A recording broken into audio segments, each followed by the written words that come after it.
주님이 우리에게 주시는 말씀을 여러분이 좀 받으셨으면 좋겠습니다. 믿음으로 취하시기를 바랍니다. 오늘 우리가 주님을 사랑한다라는 고백을 많이 드렸어요. 우리가 찬양으로 주님의 사랑을 생각하면서 그 찬양을 좀 올려드리는 시간이 됐습니다. 여러분을 향한 주님의 사랑 믿으십니까? 하나님께서 여러분을 얼마나 사랑하시는지를 믿고 계십니까? 아는 것입니까? 믿는 것입니까? 알고 믿는 것이죠. 믿는 것이 되어야 합니다. 우리 그거 너무 잘 알아요. 어쩌면 여러분이 거듭날 때 그 사랑에 감격해서 울고 주님 앞에 그렇게 엎드렸던 시간이 있을 거예요. 그런데 지금도 그러냐는 것이죠. 문제는 여러분 지금도 그러냐는 것이죠. 하나님 우리에게 주시는 것 가운데 아주 좋은 게 있어요. 그게 뭐냐면 망각하는 거예요. 망각하는 기능을 우리에게 주셨어요. 근데 우리는 그러죠. 자꾸 잊어버리는 게 싫죠. 잘 기억했으면 좋겠고 옛날 것도 다 기억났으면 좋겠는데 자꾸 잊어버리고 나이를 먹으면 더 많은 것들을 자꾸 잊어버리게 되죠. 근데 여러분 잘 생각해 보시면 그 기능이 우리에게 참 좋은 거라는 걸 아셔야 돼요. 만약에 우리가 엄마 뱃속에서부터 아니면 엄마 뱃속에서 태어나서 우리의 모든 것들을 그 모든 희노애락을 다 기억한다. 생생하게. 그러면 여러분 좋을까요? 좋을까요, 여러분? 좋기만 할까요? 그렇지 않아요. 여러분 막 기억하고 싶지 않은 것도 되게 많잖아요. 여러분 삶에 기억하고 싶지 않은 것, 소위 말하는 자신의 흑역사라든가 뭐 옛날에 막 상처받았던 거, 모욕당했던 거, 막 실수했던 거, 죄 지은 거 이런 거 기억하고 싶지 않잖아요. 다 잊어버리고 싶고 지워버리고 싶은 그런 게 있잖아요. 근데 여러분 그런 거 다 기억난다. 그러면 여러분 괴로울 거예요. 하나님께 회개를 했는데도 망각의 기능이 우리에게 없어가지고 다 기억나. 잠자려고 하면 옛날 생각 다 나고 나한테 상처 준 사람 막 다 또 기억나서 막 감정이 다시 일어나고 미운 감정이. 여러분 그런다면 사람의 삶이 굉장히 힘들 거예요. 근데 하나님 우리에게 망각하는 기능을 주셔서 시간이 지나가면 자꾸 잊어버려요. 좋은 거든 나쁜 거든 우리는 자꾸 잊어버립니다. 근데 그것이 오히려 우리한테 참 좋은 거예요. 그런데 하나님이 우리를 사랑하시는 것과 우리를 얼마나 사랑하시는지를 우리가 거듭날 때 알게 된 그것을 또 우리 망각의 기능 때문에 자꾸 잊어버립니다. 잊어버리는데 우리는 다 잊어버려도 그건 잊어버리면 안 돼요. 다른 거 다 잊어버려도 하나님이 나를 어떻게 사랑하셨는지를 잊어서는 안 됩니다. 그건 계속해서 우리가 일부러 기억을 떠올리고 말씀을 붙잡아서 계속 그것을 다시 기억하고 다시 붙잡아야 하는 것들이죠. 우리를 향한 하나님의 사랑을 우리가 주님 앞에 찬양하면서 우리는 하나님 나를 얼마나 사랑하셨는지 그 사랑 안에서 또 여러분 반응을 보세요. 여러분 찬양하면서 여러분 반응을 보세요. 울컥해. 마음이 막 감동이 와. 그럼 여러분 마음 안에 하나님이 여러분 사랑하는 것에 대한 감격이 여전히 있는 거예요. 근데 막 찬양은 부르는데 마음은 그냥 아무 감동이 없어. 그래, 하나님의 사랑이 하늘보다 높고 바다보다 넓지 알고 있어. 뭐 그냥 그러는 거죠. 아주 사무적으로. 그런 때 여러분 그게 당연하다고 느끼면 안 되고요. 내 마음이 왜 이렇게 냉랭하지? 내가 왜 하나님이 날 사랑하시는 것에 대해 노래를 하는데 나는 왜 이렇게 아무런 감동이 없지? 적어도 이런 거 느끼셔야 되죠. 문제성을 좀 느끼셔야 돼요. 그럴 때 여러분 여러분 어떻게 해야 돼요? 여러분이 하나님이 날 사랑하는 것에 대한 옛 추억을 떠올리고 말씀을 떠올리면서 그렇죠. 정말 주님 나를 그렇게 사랑하시는 것을 제가 압니다. 하나님 정말 감사합니다. 뭐 이렇게 하면서 좀 동화하는 마음이 생기도록 여러분 그런 것들도 좀 하셔야 돼요. 아무렇지도 않게 그래 당연하게 이 노래 왜 또 부르지? 옛날 노래인데 이렇게 다 여러분 너무 식상하고 너무 그냥 익숙해가지고 아무런 감동이 없고. 근데 적어도 우리가 하나님이 나를 사랑하는 것에 대한 찬양을 부를 때는 그러지 마셔야 돼요. 그죠? 십자가의 사랑을 노래할 땐 그러지 마셔야 돼요. 뭐 다른 거 우리가 막 기쁨 뭐 이런 거 그런 거 할 때는 그럴 수도 있어요. 근데 주님의 십자가의 사랑에 대한 노래를 할 때는 내 마음이 아무렇지도 않게 감동이 없다는 것에 대해서 여러분 좀 일으키시려고 노력하는 것들이 있어야 합니다. 하나님께서 우리에게 물으세요. 너희가 나를 사랑하느냐라고 하셔요. 근데 여러분 주님 사랑하시죠? 주님을 사랑하면 주님을 믿는 것이다. 주님을 사랑하는 자가 주님을 믿는 자가 된다라고 하세요. 근데 나는 주님을 사랑하기는 하는데 믿음에 대한 것들은 잘 모르겠어요 하는 분들이 있을 거예요. 내가 믿는다고는 하는데 정작 말씀 앞에 서면 내가 정말 그 말씀을 믿지 않고 있다라는 것들을 알게 될 때가 많이 있습니다. 근데 여러분, 우린 그러면 안 되고요. 하나님의 말씀을 믿는 게 믿음이에요. 하나님, 제가 믿어요. 뭘 믿는지, 그 믿음의 내용이 뭐예요? 여러분이 믿는 믿음의 내용, 단지 그냥 예수님 십자가에 죽으시고 부활하신 거, 나를 위해 죽으신 거, 그거 믿는다는 거, 그건 여러분 정말 1학년 믿음. 그 믿음에 머물면 안 되고요. 성경에 기록한 하나님의 말씀을 여러분이 읽고 묵상할 때 그 말씀을 믿는 믿음이 있어야 돼요. 깨달아질 때마다 믿고 그 말씀이 깨달아지길 원해서 그렇게 그 말씀으로 주님을 만나고, 이런 믿음이 있으셔야 합니다. 이해가 안 되는 말씀이 있어. 잘 모르겠어. 그냥 넘어가. 그렇게 넘어간 게 여러분 50년이죠. 그렇게 그냥 넘어간, 여지껏 깨닫지도 못하고 알려고 하지도 않은 말씀이 얼마나 많습니까? 근데 여러분, 우리가 알려고 해야 되고, 주님 이게 무슨 말씀이에요? 이 말씀을 깨닫게 해주세요. 이렇게 자꾸만 알려고 하셔야 돼요. 그래야 그 말씀이 알아지죠. 그게 알아져야 주님을 내가 만날 수가 있어요. 어떻게 주님을 만나요, 여러분? 그저 환상 열리기를 원하시나요? 그냥 예수님 얼굴 이렇게 환상 가운데 보기를 원하시고 입신의 경험하기를 원하시나요? 여러분, 그것도 좋지만요, 그것도 잠시예요. 그것보다 더 깊이 여러분 안에 박히는 하나님을 만난 경험은요, 말씀으로 주님을 만났을 때예요. 왜냐하면 이 말씀이 영원하거든요. 여러분이 50년 전에 읽은 이 말씀이 여전히 그 말씀이 성경을 펴면 그 안에 있어요. 그리고 그 말씀을 읽으면 여러분에게 말씀해 주고 깨닫게 해주신 그 주님의 말씀이 생각이 나요. 그때 만나 주셨던 주님, 그때 말씀해 주셨던 주님이 생각나요. 그래서 여러분 다시 은혜를 받을 수 있는 거예요. 그래서 여러분, 말씀으로 주님을 만나셔야 돼요. 말씀이신 주님을 만난다는 건 그 말씀이 깨달아지는 거예요. 그 말씀으로 내가 빛을 비춤을 받는 거고요. 그 말씀을 통해 나를 비춤 받음으로 인해 내 속에 뭐가 있는지가 보여지게 되는 겁니다. 그래서 그걸 가지고 주님 앞에 기도할 수 있게 되고, 고침을 받을 수 있게 되고, 변화를 받을 수 있게 되는 게 바로 말씀으로 주님을 만날 때 그런 거예요. 여러분은 말씀을 읽고 주님께 기도를 하지만 여러분이 말씀을 봤어요. 그런데 성령님께서 여러분의 그 읽은 말씀을, 묵상하는 그 말씀을 가지고 여러분에게 깨닫게 해주시는 거예요. 말씀과 여러분을 이렇게 딱 연결시켜주는 거죠. 이 말씀이 나에게 뭘 말씀하시는지가 딱 연결되게 해주시는 거죠. 그렇게 해서 여러분에게 깨닫게 해주시고, 그 말씀을 통해서 여러분 자신을 보게 해주시고, 그리고 여러분이 감사할 건 감사하게 하시고, 회개할 건 회개하게 하시고, 또 치유될 건 치유되게 하시고, 이렇게 여러분에게 필요한 것들을 말씀과 성령이 여러분에게 그렇게 해주시는 겁니다. 그래서 주님이 여러분을 이끌어 가시는 방법이 있어요. 하나님은 여러분 각자를 하나님의 방법으로 여러분 이렇게 양육하고 계신다는 거 아십니까? 여러분을 양육해 가고 계세요. 어떤 사람은 이렇게 막 인내의 시간을 통과하게 하시고, 어떤 사람은 감사의 시간들을 보내게 하시고, 어떤 사람은 어떤 시간을 통과해서 굉장히 막 좋은 일이 계속 연속으로 일어나, 고진감래 같이 막 이렇게 막 힘든 시간 보냈는데 그 시간을 잘 견디고 났더니 이제 막 뭐 하는 것마다 문이 열려, 하는 것마다 뭐가 잘 돼, 이미 예비된 것들을 내가 만나게 하셔, 이런 축복이 오는 시간을 보낼 수도 있어요. 근데 여러분, 그 모든 것들은요, 하나님께서 여러분 각자를 양육해 가시는 단계의 시간들이에요.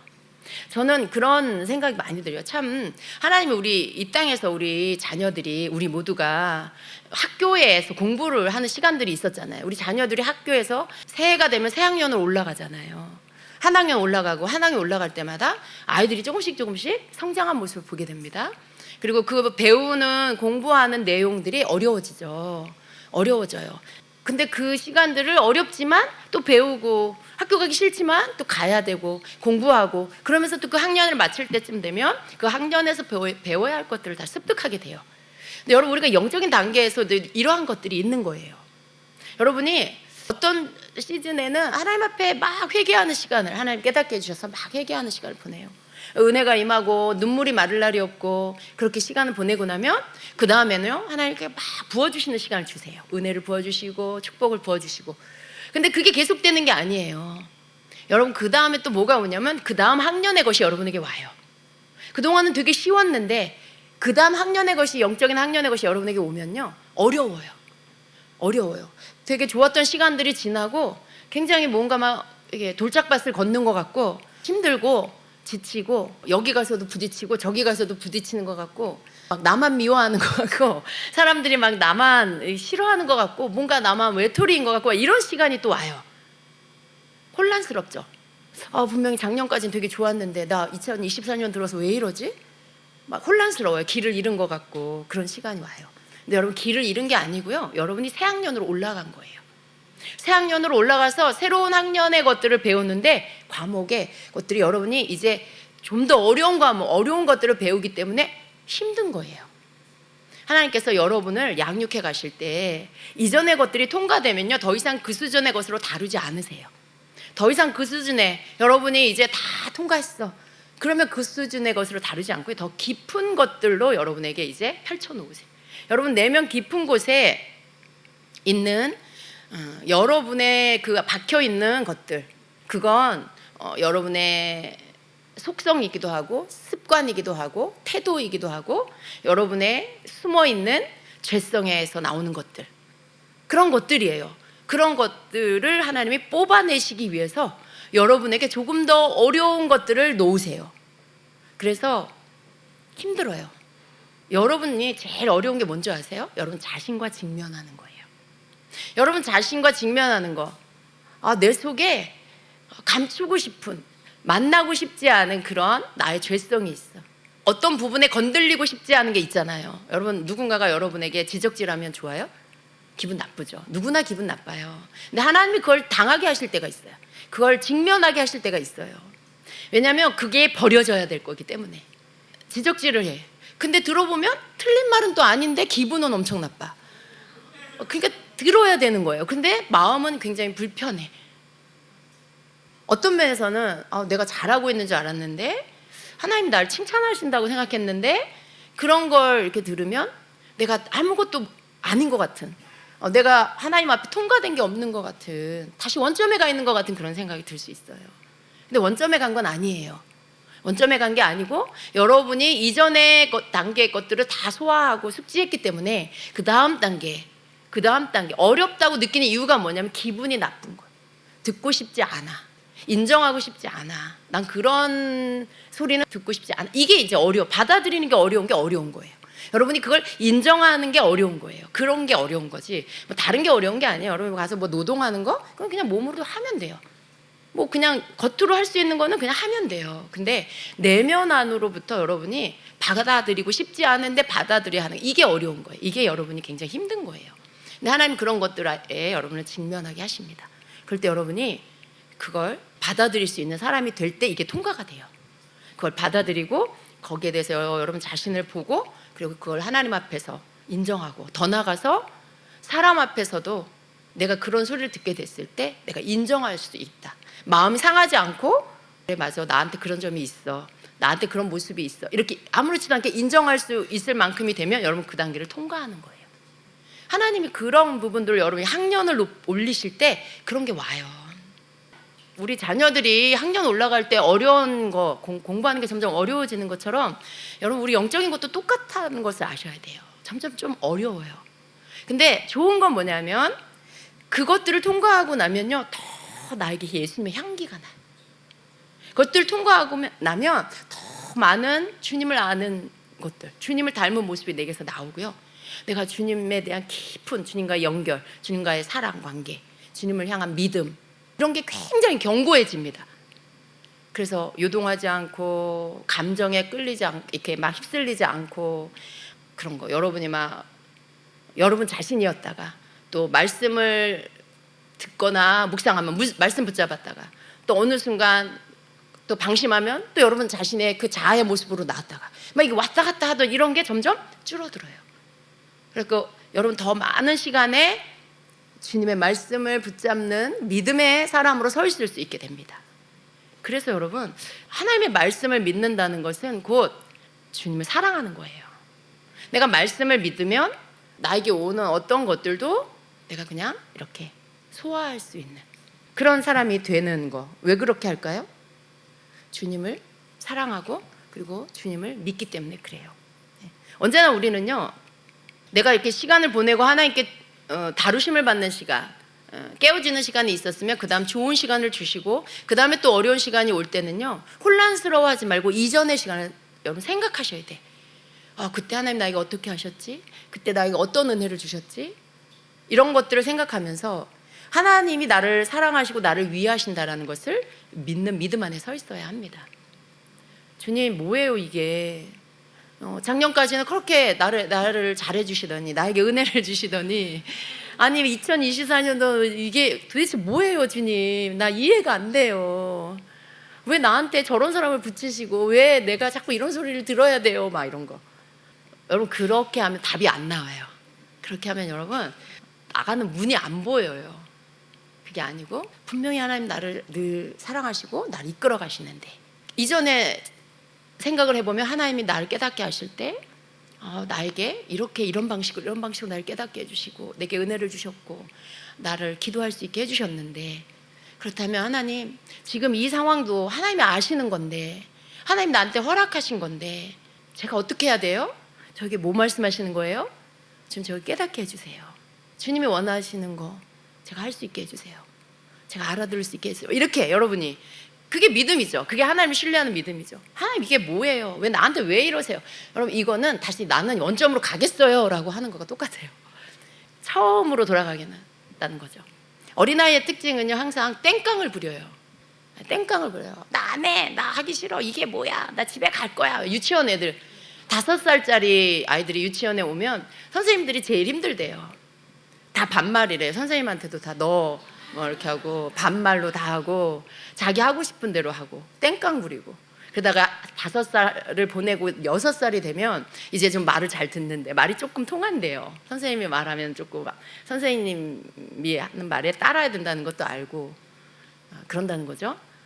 여러분 영적으로도 똑같아요. 여러분이 아무리 나이를 먹어도요 이런 시간들 가운데 여러분 학년이 올라가지 않으면요 여전히 영적인 5살 주님의 말씀 못 알아듣고 하나님의 다루시는 양육하는 방법을 깨닫지 못해서 그냥 또 아이의 모습으로 어린아이의 모습으로.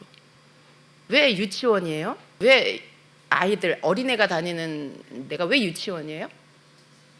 유치해서 유치하죠. 애들 되게 유치하잖아요. 유치원이에요. 그래서 여러분 우리가 영적으로 성장하지 않으면요 유치한 사람으로 계속 남아 있어요.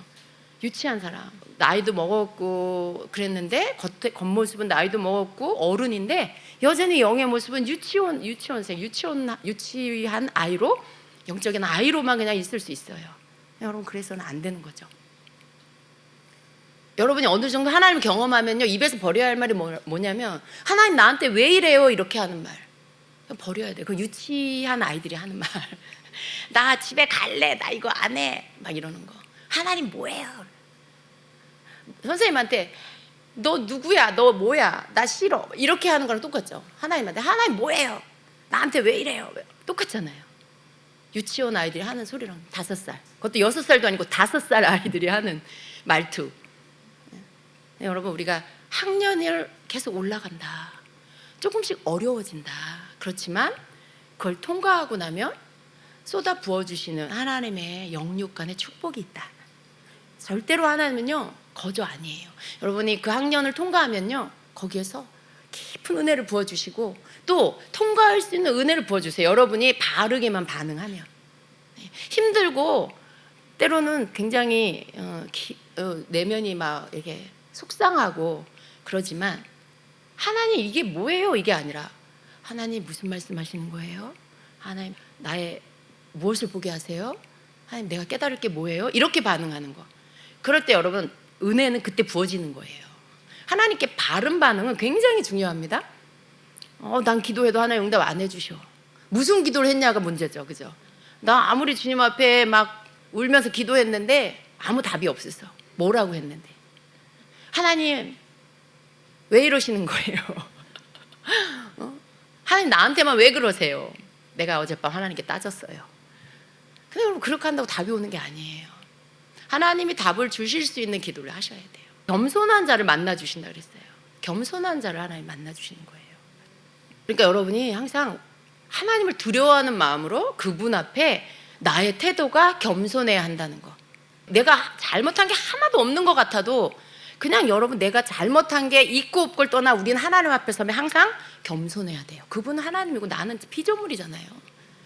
그분은 하늘에 계시고 난 땅에 있는 존재인데 내가 감히 하나님 앞에 뭘 따져 묻고 내가 뭘 잘못했냐고 이러고 그럴 수 있는 존재가 아니잖아요. 그러니까 우리가 하나님께 항상 죄가 있든 없든 내가 생각할 때 잘못한 게 있든 없든 하나님 앞에 나올 때는 항상 겸손하게 그분을 두려워할 줄 아는 마음으로 그런 마음으로 그런 태도로 나올 때 하나님의 뜻을 하나님의 말씀을 우리가 들을 수 있고 깨달을 수 있어요. 그럼 하나님의 답을 얻는 게 어려운 게 아니에요. 내 태도와 자세가 바르면 하나님 언제나 바로 답을 주십니다. 여러분 한번 생각해 보세요. 아이들이 뭘 잘못했는데 깨우쳐주고 싶은데 기다리고 있어. 근데 그 자녀가 씩씩거리면서 와가지고 엄마한테 막 대들고 아빠한테 대들고 엄마 아빠가 나한테 해준 게 뭐 있어 막 이러면서 대들고 이러면 여러분 어때요? 너무나 괘씸하잖아요. 근데 그 자녀가 와가지고 겸손하게 부모님한테 겸손하게 말해. 엄마 아빠 저한테 말씀해 주세요. 제가 어떻게 해야 돼요? 제가 뭘 잘못한 것 같은데 뭔지 잘 모르겠어요. 가르쳐 주세요. 말씀해 주세요. 이러면요 여러분 지체하나요? 다음에 말해줄게 그러지 않잖아요. 바로 얘기할 수 있어요. 왜냐하면 걔가 준비가 됐기 때문에 들을 준비가 되어 있어. 무슨 말을 해도 얘는 받을 수 있는 준비가 된 거예요. 그럴 때 여러분 바로 얘기해 주잖아요. 하나님도 똑같다는 걸 여러분 이해하셔야 돼요. 하나님도 여러분이 그렇게 나오면 하나님 바로 깨닫게 해주세요. 그리고 여러분 바로 또 하나님 은혜가 부어지고 여러분이 하나님 원하시는 것들을 순종할 수 있게 되는 것이죠. 하나님을 사랑한다는 건 받아들이는 거예요. 뭐든지 하나님 사랑하는데 이건 싫고 이건 좋은데 이건 하나님 싫어요. 그거 하나님 사랑하는 거 아니에요. 내 필요에 의해서 하나님을 찾고 있는 거죠. 좋을 때는 내가 받아들이고 싫을 때는 버려. 이게 여러분 사랑 아니에요. 나에게 필요한 여러분 집에 여러분 필요한 여러분의 물품들이 있죠. 여러분 물건들이 있죠. 근데 그 중에 하나님도 필요해. 그 중에 여러분에게 필요한 물품들 여러 가지 것들이 있겠죠. 의식주에 관계된 여러 가지 여러분에게 필요한 것들이 집에 있을 거예요. 근데 여러분이 어떤 때 하나님 좋고 어떤 때 하나님이 여러분을 다루시는 법이 나는 싫어. 그러면 여러분 나에게 필요한 물품처럼 하나님 나에게 필요할 때 쓰려고 이렇게 여러분 집에 둔 거예요. 하나님 그런 분이 아니에요. 하나님은 내가 하나님 믿지 않으면 죽어요. 그걸 알아야 돼요. 내가 나를 위해 예수 그리스도를 보내주신 하나님, 내가 예수님께 순복하지 않으면 난 죽어요. 순종, 그분의 뜻에 순종하지 않고 그분을 믿지 않으면 결과는 어떻게 돼요? 우리는 사망에 이르게 돼요. 두려움으로 하나님을 믿어야 돼요. 우리가 두려운 마음으로 하나님을 믿어야지 하나님 앞에 함부로 까불고 하나님 앞에 막 내 멋대로 행동하고 그렇게 했다가는요 정말 큰일 납니다. 정말 광야를 이스라엘 백성은 40년 돌았는데 그 사람 80년 돌아야 될지도 몰라요. 이스라엘 백성보다 이 시대에 알지 못하고 이스라엘 백성처럼 행하는 사람 죄가 더 커요. 왜 그럴까요? 그들은 성경에 그런 게 기록된 게 없잖아요. 우리는 그들이 행한 것들을 기록한 모든 것들을 알고 있어요. 이렇게 하면 안 되는구나. 이럴 때 하나님 뜻이 이거였구나. 이들이 이 부분에 잘못했구나. 우리 성경 보면 다 알아요. 하나님이 이미 우리에게 참고서를 주셨어요. 우리에게 길을 찾아가는 방법을 다 알려주셨어요. 성경을 주셨어요. 그런데 우리가 그들처럼 행하면 우리는 그들보다 죄가 더 큰 거죠. 알면서도 순종하지 않은 죄. 여러분 마음 안에 정말 주님을 사랑하는 마음, 그것이 하나님의 말씀을 믿는 믿음, 그리고 그분의 말씀에 순종하는 믿음이 되시길 축복합니다. 로마서 6장에 보면은 우리가 누구인지, 여러분 믿는 자에게 하나님이 우리에게 무엇을 주셨는지를 말씀하고 있어요. 우리 한번 읽어볼까요? 6장 3절부터 읽을게요. 시작. 무릇 그리스도 예수와 합하여 세례를 받은 우리는 그의 죽으심과 합하여 세례를 받은 줄을 알지 못하느냐. 그러므로 우리가 그의 죽으심과 합하여 세례를 받음으로 그와 함께 장사되었나니 그는 아버지의 영광으로 말미암아 그리스도를 죽은 자 가운데서 살리심과 같이 우리로 또한 새 생명 가운데서 행하게 하려 함이라. 만일 우리가 그의 죽으심과 같은 모양으로 연합한 자가 되었으면 또한 그의 부활과 같은 모양으로 연합한 자도 되리라. 우리가 알거니와 우리의 옛사람이 예수와 함께 십자가에 못 박힌 것은 죄의 몸이 죽어 다시는 우리가 죄에게 종로로 타지 아니하려 함이니 이는 죽은 자가 죄에서 벗어나 의롭다 하심을 얻었음이라. 만일 우리가 그리스도와 함께 죽었으면 또한 그와 함께 살 줄을 믿노니 이는 그리스도께서 죽은 자 가운데서 살아나셨음에 다시 죽지 아니하시고 사망이 다시 그를 주장하지 못할 줄을 알미로라. 그가 죽으심은 죄에 대하여 단번에 죽으시며 그가 살아계심은 하나님께 대하여 살아계심이니 이와 같이 너희도 너희 자신을 죄에 대하여는 죽은 자요 그리스도 예수 안에서 하나님께 대하여는 살아있는 자로 여길지어다.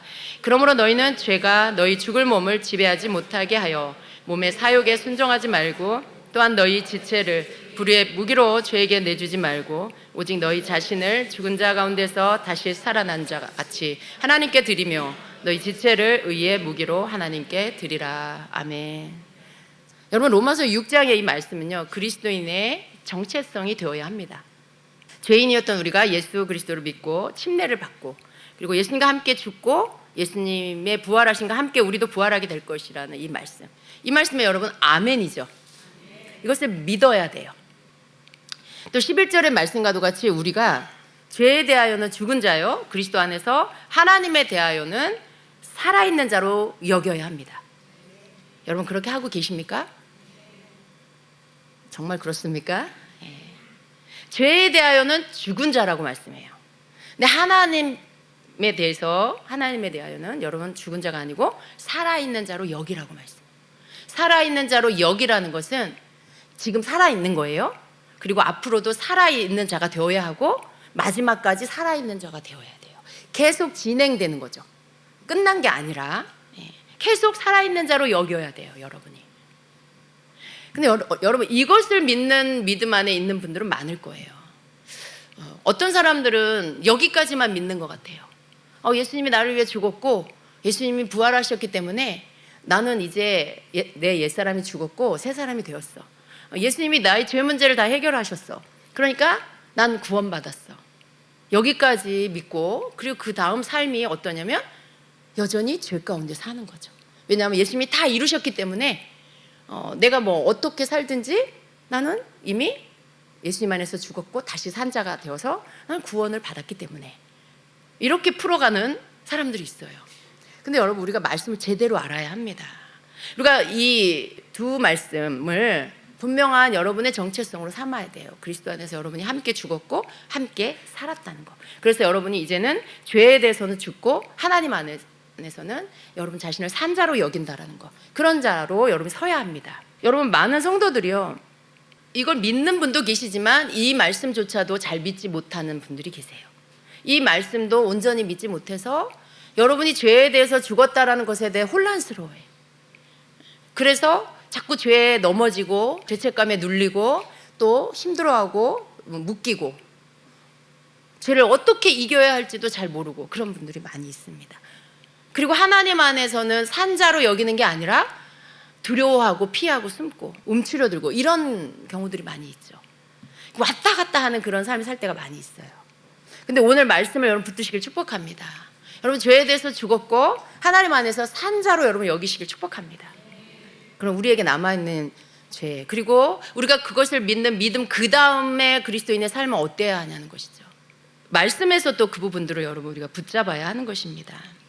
12절 이하에는 이렇게 말씀을 합니다. 그러므로 너희는 죄가 너희의 죽을 몸 안에서 군림하지 못하게 하여 몸의 정욕 안에서 죄에게 순종하지 말고, 이렇게 말씀합니다. 우리가 이제 앞에 말씀은 이미 우리의 말씀이에요. 그럼 여러분 거기에서 믿음이 끝나서는 안 되고요.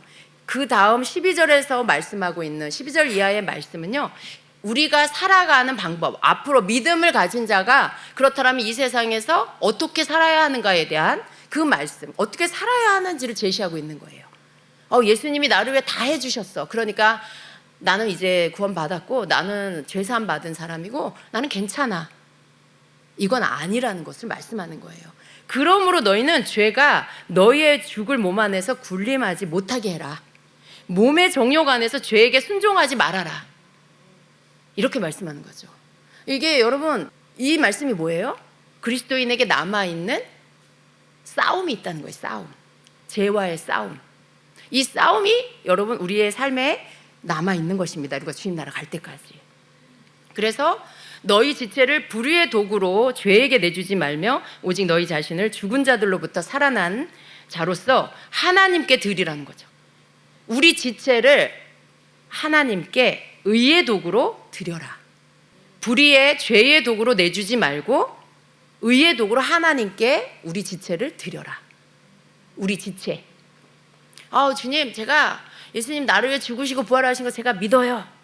예수님이 내 죄 문제를 해결해 주신 거 믿어요. 됐습니까, 여러분? 이렇게 믿음에 고백하는 게 여러분의 지체인가요? 여러분 안에서 고백하는 거죠. 여러분 안에서 고백하는 거예요. 여러분 마음에서 고백하는 거예요. 그걸로 끝난 게 아니라는 거예요. 내 지체가, 이 지체라는 건 우리의 몸입니다. 내 손이고 내 발이고 내 입이고 내 눈이고 내 귀고 내 신체예요. 신체. 근데 그 나의 지체를 죄에게 내주지 말고 하나님께 의의 도구로 내어주라고 말씀해요. 그럼 이 부분들은요, 여러분, 우리가 예수님 믿습니다 라는 고백으로만 되는 게 아니에요. 그리고 그 12절에는 너희는 죄가 너희 몸을, 너희 죽을 몸 안에서 군림하지 못하게 해라. 내 몸에서 죄가 왕노릇하지 못하게, 주인 노릇 못하게 해라, 이런 거죠. 몸의 정욕 안에서 죄에게 순종하지 말아라.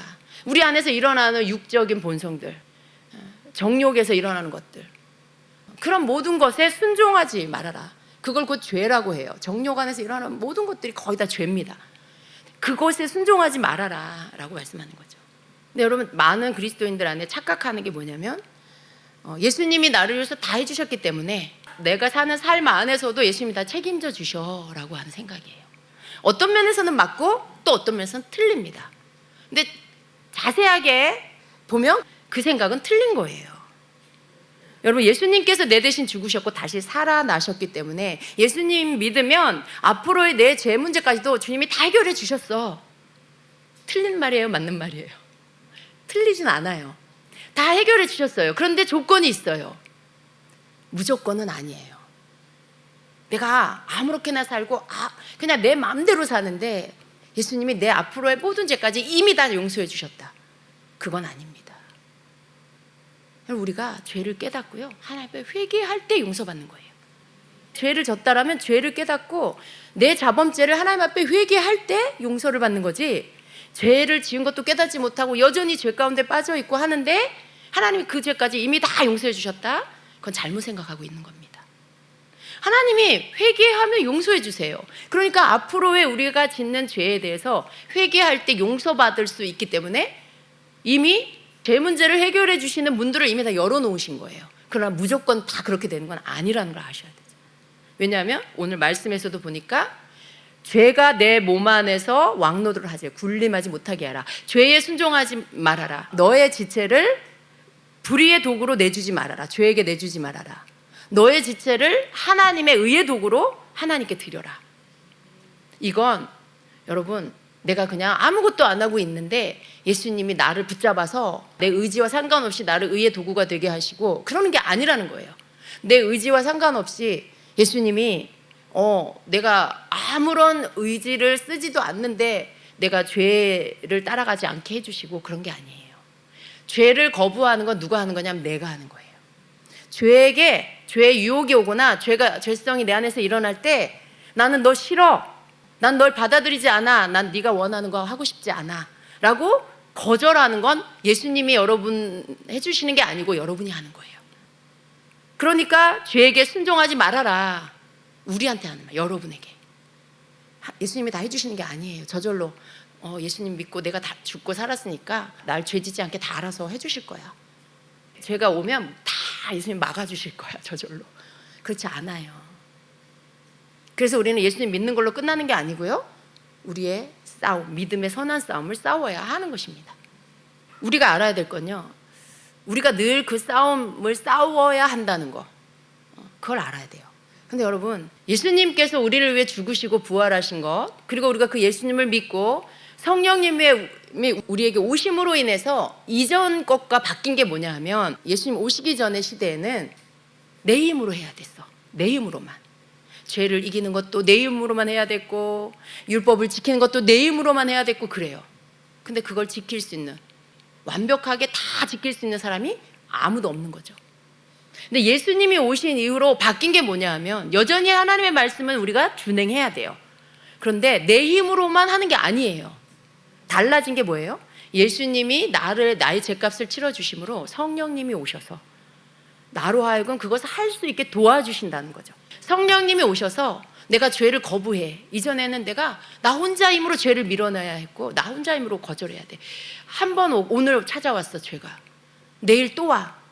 모레 또 와. 한 번, 두 번, 세 번은 거절했는데 그 다음에 또 올 때는 내가 무너져 버렸어. 이게 여러분 우리의 의지예요. 우리 한계예요. 근데 성령님이 오시면 다른 게 뭐예요? 성령님, 내가 이 죄를 거부합니다. 성령님, 내가 이 죄에 넘어지지 않게 지켜주세요.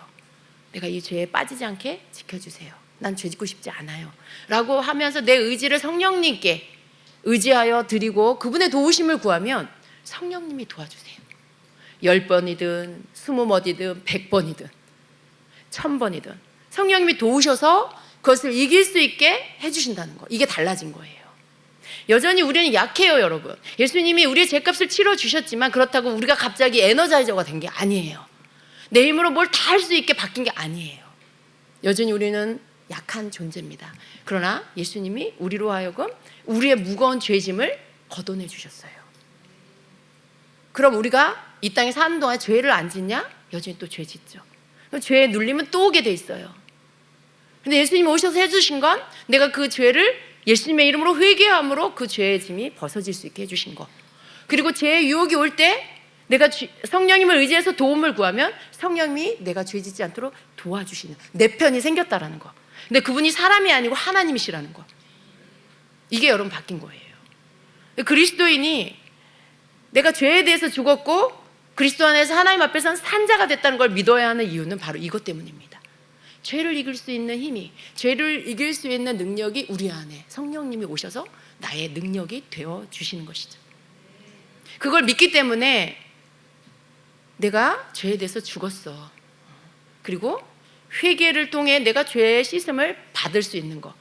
그러니까 어때요? 우리는 죄에 눌려 있는 상태가 없을 수 있게 할 수 있는 거예요. 죄에 대해서 혹 여러분이 잘하는 과정 안에 때로 넘어질 수도 있지만 이전 같으면 어때요? 그냥 넘어져서 거기에서 헤매고 있어야 돼.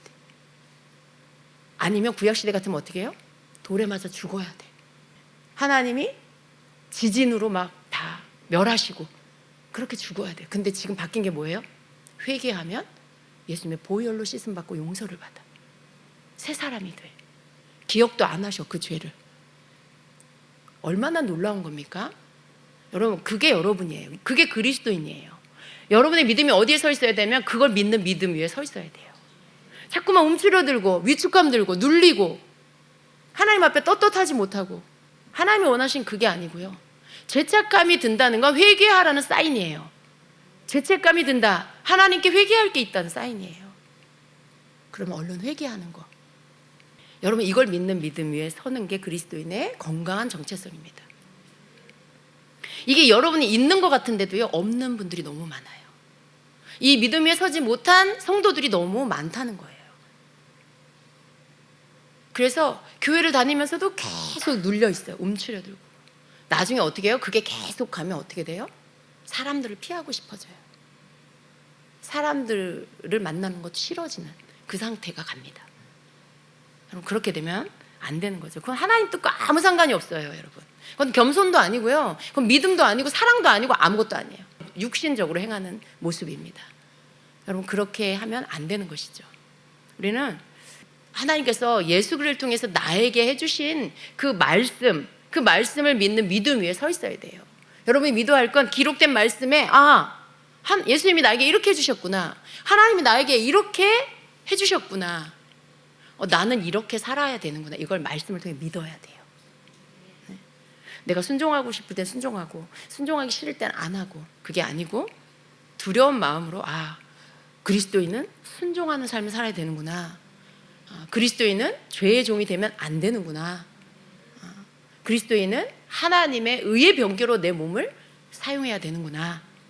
이걸 믿고 그 삶을 사는 게 그리스도인입니다. 이걸 여러분이 믿으셔야 합니다.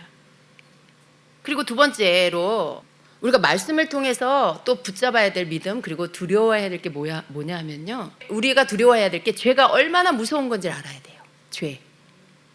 죄를 가볍게 여기면 안 되는 것입니다. 로마서 6장 16절 같이 읽어보도록 합니다. 너희 자신을 종으로 내주어 누구에게도 순종하든지 그 순종함을 받는 자의 종이 되는 줄을 너희가 알지 못하느냐. 혹은 죄의 종으로 사망에 이르고 혹은 순종의 종으로 의에 이르느니라 말씀해요. 네. 여러분, 되게 무서운 말씀 여기 안에 들어있어요. 내가 누구에게 순종하든지 그의 종이 된다. 종 아시죠? 종. 시키는 대로 다 해야 돼요. 가라면 가고 오라면 오고 이거 하라면 하고 나가라면 나가고 들어오라면 들어가고. 근데 죄에게 순종을 하면 죄의 종이 된다라고 말씀해요. 근데 그 끝이 뭐냐 하면 죄의 종으로 사망에 이른다라고 말씀해요. 죄의 종이 어떻게 돼요? 내가 죄를 지으면 죄에게 순종하게 되는 거죠. 내가 누구에게 순종하든지 그 순종하는 존재의 종이 된다 그러셨죠. 내가 죄에게 순종하면 죄의 종이 되는 거예요. 내가 원하든 안 원하든. 근데 그 죄의 종으로 살면 그 끝이 뭐냐면 사망에 이르는 거예요. 그러니까 여러분, 우리의 삶에 죄를 가볍게 여기고 죄를 계속 허용하면 결국 그 끝이 뭐예요? 죽는 거예요. 멸망이에요. 여기서 사망은 육신적으로 죽는 것만 말하는 게 아니라 영적인 죽음을 말하는 거예요. 하나님하고 완전 끊어져요. 하나님 나라 못 들어가요. 한마디로 지옥 가는 거예요. 멸망받는 걸 말하는 거예요. 그렇게 된다는 거죠. 뭐 때문에요? 죄 때문에 그렇게 된다는 거예요. 우리가 죄를 무서워해야 하는 이유가 여기에 있어요. 죄를 우리가 그냥 우리 삶에 계속 허용하고 살면 별것도 아니라고 생각하고 그냥 그렇게 살면 결국 그 끝은 멸망이라는 거죠. 죄를 무서워해야 해요, 우리는. 근데 반대로 내가 예수님께 순종하고 말씀에 순종하면 결국 어떻게 돼요? 우리의 의가 되시는 의의 종이 되는, 우리가 의의 종이 되는 거예요. 예수님의 종이 되는 거예요. 말씀의 종이 되는 거죠. 여러분, 그걸 원하시잖아요. 저절로 되는 게 아니고요, 예수님 믿고 남아있는 우리 삶에서의 믿음의 선한 싸움이 있는데 그 믿음의 선한 싸움은 바로 딴 게 아니고 죄와의 싸움, 죄를 이기는 죄와의 싸움입니다. 그 싸움에서 내가 나의 의가 되시는 예수님께, 그분의 말씀에 순종하는 거, 이렇게 할 때 내가 이기게 된다는 것을 말씀하고 있어요. 근데 이게 너 선택해. 너 의의 종 될래? 죄의 종 될래? 나 그냥 이대로 살래. 여러분, 선택은 내가 해도 되고 안 해도 되는 거잖아요. 근데 그게 아니고요, 잘못된 선택을 하면 나는 결국 멸망받게 된다. 근데 내가 이거는 필수, 예수님의 말씀을 선택하는 거, 내가 살기 위해서 이걸 선택해야 된다는 걸 믿으셔야 합니다. 여러분 중에는 죄를 아무렇지도 않게 죄를 짓고 이런 분은 없으실 거예요. 죄를 짓고 싶지 않은데 때로 여러분이 실수로 그렇게 할 때도 있고, 모르고 그게 죄인지도 모르고 하고 나니 며칠 있다 주님이 깨닫게 해주셔서 알게 되고, 그래서 회개하게 되고, 이런 경우들이 많이 있을 거예요. 여러분, 그럴 수 있어요. 그렇지만 그거조차도요, 여러분, 가볍게 여기서는 안 되고요, 그러지 않으려고 더욱 깨닫고 회개할수록 그 다음엔 그 횟수를 더 줄여가야 하는 게 우리의 삶입니다. 왜냐하면 똑같은 실수를 자꾸 하는 건 그건 옳지 않잖아요. 그죠? 똑같은 죄를 계속 반복해서 짓고 아이고 하나님 죄송해요. 아이고 하나님 죄송해요. 굉장히 좀 불편하잖아요, 마음이. 우리는 어떻게 해야 돼요? 점점 그걸 줄여가야 되는 거죠. 그런데 어떤 사람들은요, 교회를 다니는데도 자기 삶에 죄의 영역을 남겨둬. 죄의 방이 있어. 그래서 아무도 없을 때, 혼자일 때 그 방에 문을 열고 들어가서 죄를 즐기고 나와. 만약에 여러분 중에 그런 사람이 있다라면 굉장히 심각한 겁니다. 여러분, 그게 그냥 뭐 회개하면 되지. 여러분, 아니에요. 회개도요, 회개할 수 있는 은혜가 우리에게 임할 때 그게 회개가 되는 거예요. 내가 그냥 뭐 서류에 사인하듯이 아우 주님 제가 그거 어젯밤 그거 잘못했어요. 그게 회개가 아니에요. 회개는요, 회개의 영이 나한테 임해야 돼요. 마음의 깨어짐, 아픔, 죄에 대한 애통. 아, 내가 이거 정말 잘못했구나. 그걸 깨달는 거. 그래서 하나님 앞에 정말 진심으로 중심에서 하나님 앞에 잘못을 고하는 거. 이게 진정한 회개죠. 입술로 손으로 사인하듯이 하는 회개는 진정한 회개가 될 수 없습니다. 하나님을 가볍게 여기는 거죠. 죄의 방이 있어서는 안 돼요, 여러분. 여러분 삶에 그냥 너무 재밌어, 그게. 여러분 너무 거기에서 막 쾌락을 느껴. 끊을 수가 없어, 삶에서. 어떤 사람은 그게 게임일 수도 있고요. 어떤 사람은 그게 음란한 것일 수도 있고요. 어떤 사람은 여러분 그게 그 음란한 여러 가지 죄일 수 있어요. 근데 여러분 그건 결코 여러분을 있는 그 자리에 두지 않아요. 점점 더 망가지게 하는 거예요. 여러분을 점점 더 망가지게 해서 결국은 굉장히 심령이 무뎌지게 하고요. 죄에 대한 감각이 둔해지고요. 그리고 회개할 수 없는 심령이 돼버리고요. 돌이킬 수 없는 심령이 돼버려요. 굉장히 두려운 거예요. 그래서 여러분 절대로 여러분 그런 것들을 여러분 삶에 허용해서는 안 된다라는 것입니다. 그래서 여러분 안에 이러한 부분에 대한 분명한 믿음과 깨달음이 있으셔야 합니다. 하나님께 감사하리로다. 너희가 본래 죄의 종이더니 너희에게 전하여 준 바 교훈의 본을 마음으로 순종하여 죄로부터 해방되어 의에게 종이 되었느니라 말씀해요. 그죠, 여러분? 원래 우리는 죄의 종이었어요. 그런데 우리가 복음을 듣고 예수님을 믿고 우리에게 주신 하나님의 말씀에 마음으로부터 아멘으로 순종하고 받아들이고 그것을 따르는 그런 자가 됐어요. 하나님의 은혜로. 그래서 우리는 죄에서 해방되어 의의 종이 된 거죠. 이게 하나님께 감사해야 할 일이에요. 여러분 이렇게 어떤 죄에 대한 여러분이 어떻게 해야 하는지를 분명하게 알고 있어야 돼요. 그것을 이길 수 있는 방법, 죄를 쉽게 생각해서는 안 되고 죄를 끊어버려야 하는 이유, 이 부분을 분명하게 잘 아셔야 돼요. 세 번째는 또 우리에게 필요한 게 이런 게 있습니다. 여러분 우리는 이미 믿음 안에 있어요. 그리고 우리는 어쩌면 지금 내가 서 있는 믿음의 수준의 단계에서 어쩌면 여러분은 많은 것들이 눈에 보일 수 있어요. 저 사람 저렇게 하면 안 되는데 뭐 누구랑 이렇게 대화를 해보니 아직도 이 단계에 있구나 라든가 뭐 그런 것들에서부터 해서 여러분이 또 믿지 않는 사람을 보면 혹시 뭐 여러분 주변이나 여러분 가정에 믿지 않는 가족이 있잖아요. 그들을 향한 여러분의 뭐 감정이라든가 판단이라든가 여러분 안에서 올라온 여러 가지들이 생각이 있을 수 있어요. 근데 여러분 잘 생각해야 될 게 뭐냐면 여러분이 여기까지 온 거 여러분 공로 아니에요. 여러분 여기까지 믿음에 여러분 많이 성장했다면 여러분이 이만큼 성장하게 된 거 여러분의 공로 아니에요. 이거 전적인 하나님의 은혜예요. 정말 하나님의 은혜예요.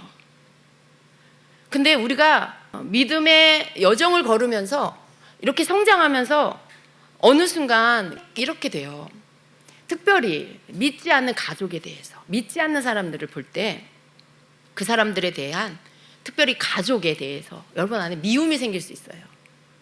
이쁜 짓을 안 하니까. 여러분이 같이 교회 다녔으면 좋겠는데 교회도 안 다니고 술도 먹고 술주정도 하고 사고도 치고 나 교회도 못 가게 하고 막 뭐 그런 거 애들한테 막 뭐라 하고 상처 주고 다 밉잖아요. 그죠 여러분? 다 그러지 않았으면 좋겠고 다 싫잖아요. 그러니까 어때요? 마음에 자꾸 미움이 생겨. 자꾸 미움이 생기고 후회가 되고 싫고 그렇게 하면 할수록 해가 거듭할수록 어떻게 돼요? 여러분 안에 여러분 배우자에 대한 사랑은 점점 없어집니다. 여러분 배우자에 대한 사랑이 점점 식어요. 의무감으로 살아. 또 사명감으로 살아. 책임감, 이렇게 예수님 하나님 앞에서 이혼하면 안 되니까 그것 때문에 살아. 근데 여러분 삶에 분명히 힘든 게 있겠지만요. 여러분 우리가 잘 생각해야 될 게 뭐냐면 여러분이 그렇게 믿음이 생겼고 예수님을 믿고 하나님 자녀가 됐고 여러분이 그 말씀을 깨달아 죄를 버리고 그렇게 살아갈 수 있는 모든 것은요. 여러분이 뭘 잘해서가 아니고 하나님의 은혜입니다. 그냥 하나님이 주신 은혜를 받은 거예요. 우리가 생각해야 될 게 내가 저 사람보다 더 착해서 여러분 더 착한가요? 여러분이? 여러분의 그 믿지 않는 배우자보다 혹은 어린 배우자보다 더 착한가요? 착한가 보다. 아무 말도 안 하는 거 보니까. 아니라고 하시는 권사님 한 분이 계시는데 여러분 더 착한가요? 착하다고 생각하시면 좀 내려놓으세요. 아니면 여러분이 믿지 않는 여러분 배우자보다 여러분이 좀 뭐 더 이렇게 하나님 보실 때 똑똑한 것 같아요? 아니죠. 예. 여러분이 어때서가 아니에요. 하나님의 은혜로 된 거고요. 그리고 여러분이 먼저 믿게 된 건요, 그냥 전적인 하나님의 선택이에요. 뭐 여러분이 착해서, 여러분이 이뻐서, 여러분이 하나님 보실 때 말 잘 들을 것 같아서, 뭐 잘한 게 더 많아서 그런 거 아니에요. 그런 거 아니고 그냥 하나님의 선택이에요. 근데 왜 여러분을 선택했을까요? 그래도 내가 내 남편보다 조금 착하잖아요. 여러분 아니에요. 그건 우리 인간의 기준이죠. 그건 아니에요. 왜 그렇게 하셨을까? 그건 우리는 알지 못해요. 그냥 하나님의 영역이에요. 하나님의 영역이에요. 여러분 하나님이 야곱과 에서 중에 야곱을 사랑하셨어요. 왜 그러셨어요? 뭐 야곱이 우리가 보니까 그렇게 에서보다 뭐 사랑받을 만한 그런 인격인가요? 얼마나 잔머리를 쓰고 자기 유익을 위해서 살고 얼마나 얄미운 모습이 많아요. 그런데도 하나님이 야곱을 택하셨어요. 왜 그러셨을까요? 하나님의 영역이에요. 우리는 몰라요. 왜 그런지. 여러분을 먼저 택한 것도 하나님이 그냥 그렇게 선택하신 거예요. 여러분이 더 착하고 잘나서가 아니에요. 근데 어느 순간 여러분은 먼저 믿었고 먼저 알았고 먼저 성장했는데 어느 순간 저 아래 어린아이 같이 있는 믿지 않는 배우자 혹은 교회는 다닌다고 하는데 하나도 믿는 자 같지 않은 마음에 안 드는 그 배우자 보면서 정말 너무 미워. 정말 싫어. 할 수 없이 살고 있어. 하나님이 이혼하지 말랬으니까 살고 있어. 그렇게 하지 마시길 바랍니다. 그렇게 하지 마세요. 내가 여기까지 온 건 하나님의 은혜고 하나님 그냥 여러분에게 은혜를 먼저 주신 거예요. 창세기 6장 8절에 보면 노아가 하나님이 노아를 택하셔서 그 시대에 쓰셨잖아요.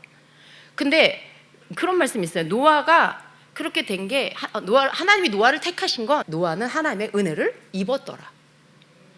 노아가 하나님의 은혜를 입었어요. 그래서 하나님의 그 일들을 시키시고 하게 하신 거죠. 은혜를 입은 것 뿐이에요. 여러분은 은혜를 입은 것 뿐이에요. 여러분보다 여러분의 배우자가 더 악한가요? 여러분의 배우자가 더 미련해 보여요? 그건 다 여러분 기준이에요. 여러분 기준이에요. 적어도 여러분의 배우자는 여러분에게 너 이런 거 잘못했잖아 따져 묻고 여러분을 지적질하고 그러지 않지 않아요? 네. 그런 거 이렇게 생각해 보세요, 여러분. 그런 어떤 부분에 있어서 여러분보다 어쩌면 여러분의 배우자가 여러분이 미워하는 그 배우자가 더 덜 악할 수가 있어요. 남한테 손가락질하고 정죄하는 게 악한 거잖아요. 남을 판단하고 비난하는 게 악한 거고요. 남을 미워하는 게 악한 거잖아요. 남도 아니지, 가족이잖아.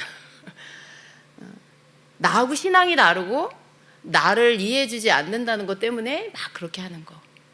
근데 여러분, 하나님의 말씀을 받은 자에게 하나님은요 순종을 요구하시는데 만약에 그 순종이 되지 않고 내 속에서 미움이 계속 나간다, 내 안에서 미움이 표현되지 않아도 내 속에서 숨겨놓은 미움이 계속 일어난다, 그러면요 여러분이 갖고 있는 이 세력, 미움이라면 미움의 세력이 상대편한테 여러분이 갖고 있는 크기만큼의 그 강한 힘이 그 사람 안에서 일어나요. 여러분이 상대편이 그 배우자가 여러분이 그 사람을 미워하는 거 모를 수도 있어요. 그냥 혼자 미워하고 있을 수도 있어요.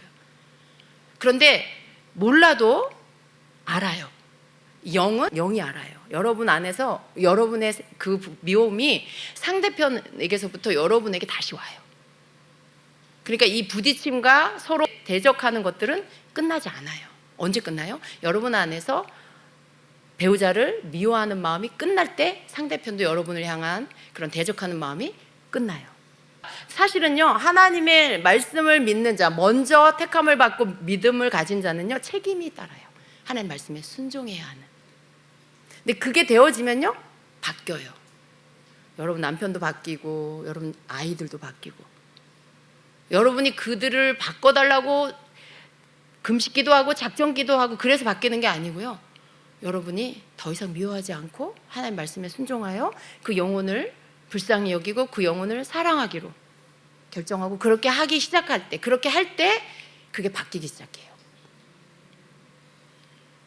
참 신기하죠? 열심히 금식하고 기도하면 하나님 바꿔줄 것 같은데, 열심히 금식하고 기도하고 집에 가서 여전히 미워하고 판단해. 안 바뀌어요, 여러분. 근데 여러분이 금식 안 해도 괜찮아요. 정말 하나님, 저 영혼을 불쌍히 여겨주세요. 저 영혼을 사랑하는 마음을 주세요. 주님의 마음으로 바라보게 해주세요. 주님 사랑하게 해주세요. 이렇게 정말 사랑하기를 원해서, 근데 사랑이 안 돼. 그래서 주님 앞에 그걸 가지고 계속 구해. 그럴 때 여러분, 그럴 때 오히려 응답이 빨리 돼요. 근데 우리가 그걸 알아야 됩니다. 이 그리스도인으로 선다는 것은요, 말씀을 믿는 믿음, 복음을 믿는 믿음이 여러분 안에 굳건히 서야 하지만요, 또 관계성 안에서 내가 하지 말아야 될 것들, 특별히 가족 구원을 위해서 기다리고 있는 여러분은 이 부분에 대해서 버려야 될 마음들을 버려야 합니다. 나한테 저 사람을 맞추려고 하는 건 그건 욕심이에요. 그건 욕심입니다. 그래서 여러분 이 부분에 대해서도 여러분이 꼭 기억하시기 바랍니다. 여러분 믿지 않는 불신앙의 배우자를 이렇게 마귀를 보듯이 하지 마세요. 마귀, 저 왼수 마귀 이렇게 보지 마시고, 또 혹은 막 무슨 병균처럼 보지 마세요. 뭐가 나한테 안 좋은 게 옮을 것 같이 막 그 속에 뭐 악한 영이 나한테 올 것 같아 갖고 막 영적 병균인 것처럼 그렇게 보지 마시기 바랍니다. 우리가 만약에 그게 맞다면 예수님이 우리한테 왜 오세요? 우리처럼 더러운 자가 어디 있어요? 예수님이 그 하늘 거룩한 곳에서 이 더러운 땅에, 이 냄새나고 더러운 이 죄악 가득한 이 땅에 왜 오셔요? 우리가 더러우면, 그죠? 근데 오셨잖아요. 우리도 그렇게 막 마귀로, 남편한테 예수 이름으로 이 마귀야 떠나가라 대놓고 막 그렇게 하지만, 잘 때, 여러분 혼자 기도할 때 그 남편이 아니고 그 남편 속에 역사는 아직 깨닫지 못해서 같이 살고 있는 그 악한 영의 지배를 받는 그 영의 정체를 가지고 예수 이름으로 물리치세요. 근데 여러분 문제가 뭐냐면, 남편이 마귀인 것처럼 대해, 남편을 마귀처럼 대해가지고 막 남편을 미워하고 남편을 막 때려잡으려고 그래. 그러면 안 돼. 그러면 안 돼요. 사람과 영을 구분을 하세요, 여러분. 사람과 영을 잘 구분하셔야 돼요. 생각해보면 이 사람은요, 정말 아무것도 몰라서 그러고 있는 거예요. 여러분 예수님 믿기 전에, 말씀 알기 전에 여러분 잘했어요?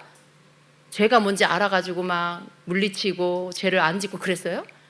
그 누구보다도 여러분의 목소리를 높이던 그런 자들이 아닌가요? 나 잘났다고 살던 사람들 아니에요?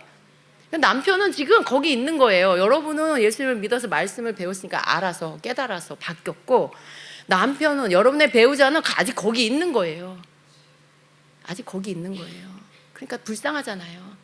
아, 몰라서 그러는구나. 몰라서 그러는구나.